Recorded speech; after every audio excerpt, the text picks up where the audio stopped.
Good morning. It's February 28th, the last day of February, and this is to my liberal friends. In 1977, I went to Washington, D.C. to work for newly elected Senator Orrin G. Hatch, a Republican from Utah.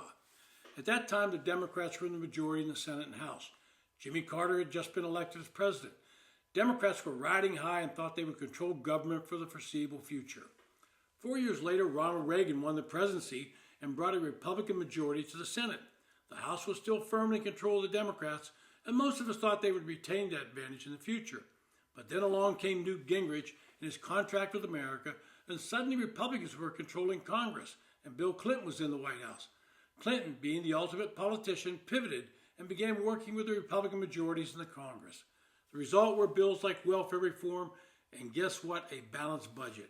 I mention this because it can be done, balance the federal budget, but it takes a strong political will, and both sides of the aisle have to buy in to make it work. Well, that brings us back to today. Republicans have control of the House, the Senate, and Donald Trump is the president. Democrats are still shaking their heads and wondering what happened in the 24 elections. They went from a slim majority in the Senate to losing key Senate seats, and Republicans now have a 53 to 47 advantage. The House remains in Republican leadership, but again by a slim margin. One of the lessons that should be learned by both parties is in the House there are very few competitive seats. The state legislatures in both red and blue states draw the districts in ways to keep their advantages. In the 2030 census, it's predicted that blue states like California, Illinois, New Jersey, and Pennsylvania, I call Pennsylvania a blue state because their legislatures, are going to lose seats in the House, and red states like Texas, Florida, Utah, and Idaho will gain seats. I don't think it will change the math in the House much because the Democratic legislatures in those blue states will simply redraw districts and eliminate Republican seats. In the red states, they will mostly add Republican seats, and it will stay close in the House. But in the presidential race, it's a major change with respect to 11 electoral vote swing.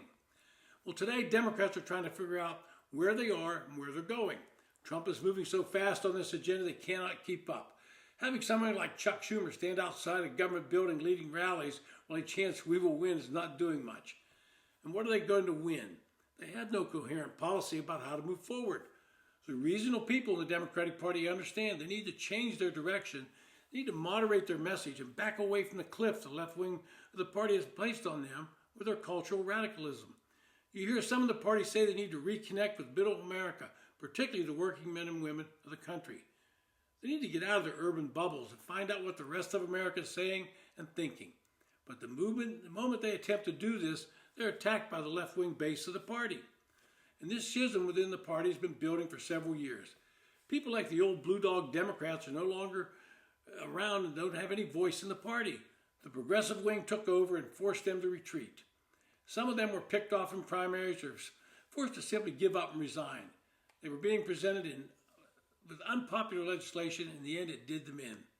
The squad's wild proposal for the new Green Deal, open borders, Medicare for all, a program of socialism that traditional Democrats initially rejected, is now mainstream thinking in their party, the policy litmus test for party entry. Who even remembers the politics of people like Senator Mark Pryor, even Evan Bayh, Mary Landrieu, much less those of John Breaux, Sam Nunn, and Fritz Hollings? Joe Manchin and Kirsten Sinema tried imposing a smidgen of fiscal sanity and energy reality on Joe Biden's agenda. Their rewards would be hounded in their homes, chased into bathrooms by activists, and discouraged from seeking re-election. Both are now out of office. Dean Phillips, a Democrat from Minnesota, spoke up and even suggested early on that it was time to move on, but he was roundly criticized, and now he's out of office. John Fetterman has been critical of his own party and suggests they need to quit attacking Trump on every issue and stop the name-calling, but it's falling on deaf ears to the hard left. The result is anti-Trump protesters in Pennsylvania have lumped Fetterman into their anger, and the left-wing staffers on his staff have resigned because he dares to speak of moderation. The target for the Democrats has become Elon Musk and his Doge team. Once again, the left wing of the party is failing to understand the electorate. When it comes to cutting down the size of the federal government, the voters are cheering him on.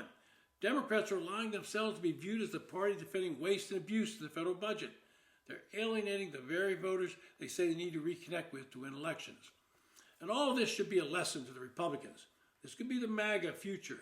The GOP is a party of many factions, and their policy disagreements frequently produce stalemates and governing heartache.